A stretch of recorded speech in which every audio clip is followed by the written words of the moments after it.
खारना जाहैबाय जे आङो बहुत दिन बिपिएफआव दंमोन दा बिनिफ्राय आङो बिपिएफआव थानानै बिपिएफनि जे बिपिएफनि सासे सदस्य जानानै आं बिपिएफनि एसे एनै खामानि मावबोदों दा बिनिफ्राय फैयै फैनानै जे जोंहा इउपिपिएल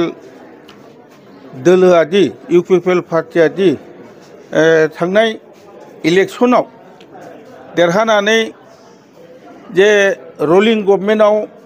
खामानिखौ मावगासिनो दङ दा बेयाव मोनसे बेले बेजे खोथा खोनासंनायाव आङो बिपिएफआव बारलांदों दा बेयाव माखासे खामानिखौ आङो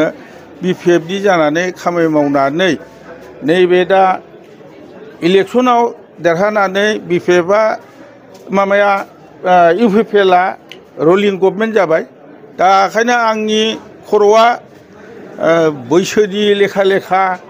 हमदांनो मोनदों जे जिखि जाया जे पार्टियानाखि रलिं गभर्नमेन्टआव सोलिनानै दं बे पार्टिखौनो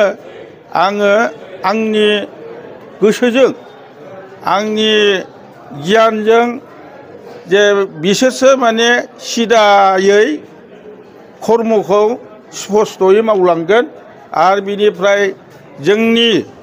बिटिआर ओनसोलनि डेभेलपनि खामाय दा बेफोरबो बे इउपिपिएलनि रलिं गभर्नमेन्टआसो खामायखौ मावगोन बेखायनो आङो बे इउपिपिएलनि दोलोनि जिनिखि खामाय मावदों मावब्लाबो माखासे मानसिया मावाखै होनना बुंदों आं बेखौ एरगारनानै आंनि गोसोआ बे इउपिपिएलखौनो मोजां मोननानै आङो आंनि गियानजों आंनि जे परियाल बा आंनि फिसाला सासे दा बेखौनो माने मोनसे खोथा दङना आंल' जुदि बेयाव जयेन जाफैयोब्ला न'खर परियालखौ नोङो एसे मोजां सामलायहैदो ओरैबायदि मोनसे खोथा बुंनाय दङ दा ओंखायनो आङो आंनि फिसाखौ संगेथ' लानानै आङो बे इउपिपिएल दोलोआव हाबफैनाय जादों। आंहा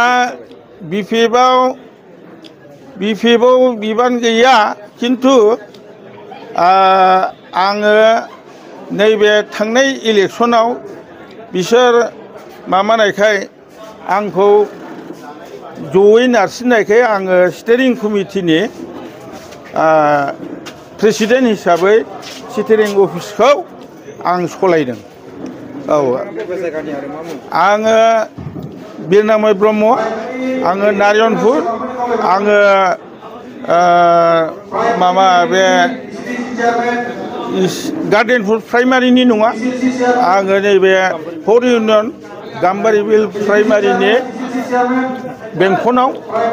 आंनि न'आ दा बेनो आं दा माने मानसि खोथा लानानै बा खुनु मानसिनि आभास लानानै आं इउपिपिएलआव फैयाखै आंनि गोसो सुद्धजों आङो बे इउपिपिएलआव जा एसे सहाय होनो हायो बेखौ आंनि खर'आव रुजुननानै आं दिनैहाय बे इउपिपिएलआव जयेन जाफैनाय जाबाय फिफा फिसा। नोंथांमोना गावबा गावनि गथ'खौ सासे राफोद गेलेगिरि खालामनो गोसो दं नामा?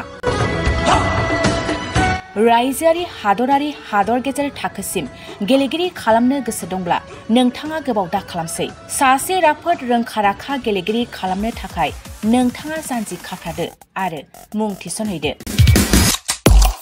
चिरां जिल्लानि सिङाव थानाय सोलिफु फोरोंसालि